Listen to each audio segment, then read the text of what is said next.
ইতিহাসের নজিরবিহীন বৃষ্টিতে এখনো পানির নিচে দুবাই। বিভিন্ন আবাসিক এলাকায় জলাবদ্ধতা তৈরি হওয়ায় আটকা পড়েছেন বহু বাসিন্দা। স্থানীয়দের পাশাপাশি ভোগান্তিতে পড়েছেন প্রবাসী বাংলাদেশিরাও। আটকে পড়াদের বিভিন্ন নৌকায় করে উদ্ধারের চেষ্টা চালাচ্ছেন উদ্ধারকর্মীরা।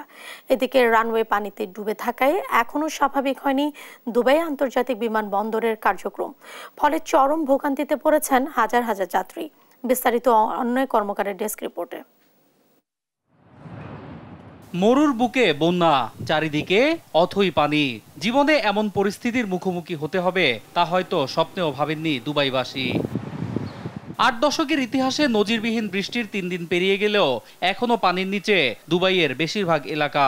ডুবে আছে রাস্তাঘাট ও দোকানপাট, তলিয়ে গেছে বিভিন্ন আবাসিক এলাকা। ফলে আটকা পড়েছেন বহু বাসিন্দা।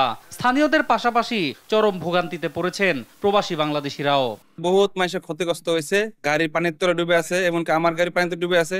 ব্যবসা বাণিজ্য বন্ধ। ঈদের পর থেকেই তো মনে করো কাজ আছে, কিন্তু তো ওখানে পানি চলে যাইতে পারি না। এখানে সবার রুমে পর্যন্ত পানি, কোমর পরিমাণ পানি, কাজ আসতে পারতেছে না, শ্রমিকরা অনেক কষ্ট করতেছে। ব্যবসা বাণিজ্য এখন সব বন্ধ।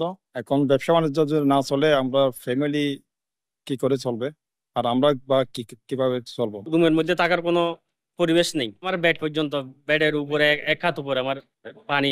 আমার লাইফে আমি 17 বছরে এই প্রথম দেখতেছি। আটকে পড়াদের উদ্ধারে জোর তৎপরতা চালিয়ে যাচ্ছেন স্বেচ্ছাসেবীরা। নৌকা নিয়ে বিভিন্ন এলাকা ঘুরে ঘুরে অভিযান পরিচালনা করছেন তারা। এরই মধ্যে পাম্পিং মেশিন দিয়ে অতিরিক্ত পানি নিষ্কাশনের কাজ শুরু করেছে মিউনিসিপ্যাল কর্তৃপক্ষ। পরিস্থিতি স্বাভাবিক হতে আরো ৩ থেকে ৪ দিন লেগে যেতে পারে বলেও জানানো হয়। এখানে প্রায় সব এলাকাতেই পানিতে তলিয়ে আছে। ভবনগুলোতে কোনো বিদ্যুৎ নেই, পানি নেই, এমনকি অনেক বাসাতে খাবারও নেই। আমরা উদ্ধার কাজ চালানোর পাশাপাশি তাদেরকে যেভাবে পারছি সাহায্য করার চেষ্টা করছি।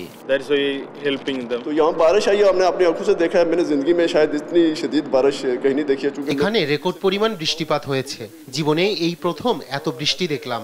বৃষ্টির পর এখানে কোনো বিদ্যুৎ, পানি কিছুই নেই। আমরা নৌকায় করে আটকে পড়াদের উদ্ধারের চেষ্টা করছি, তাদেরকে বিভিন্ন ধরনের ত্রাণ সরবরাহ করছি। এদিকে রানওয়েতে পানি জমে থাকায় এখনো স্বাভাবিক হয়নি দুবাই আন্তর্জাতিক বিমানবন্দরের কার্যক্রম। প্রতিদিনই বাতিল নয়তো বিলম্ব হচ্ছে অসংখ্য ফ্লাইট। ফলে চরম ভোগান্তিতে পড়েছেন যাত্রীরা।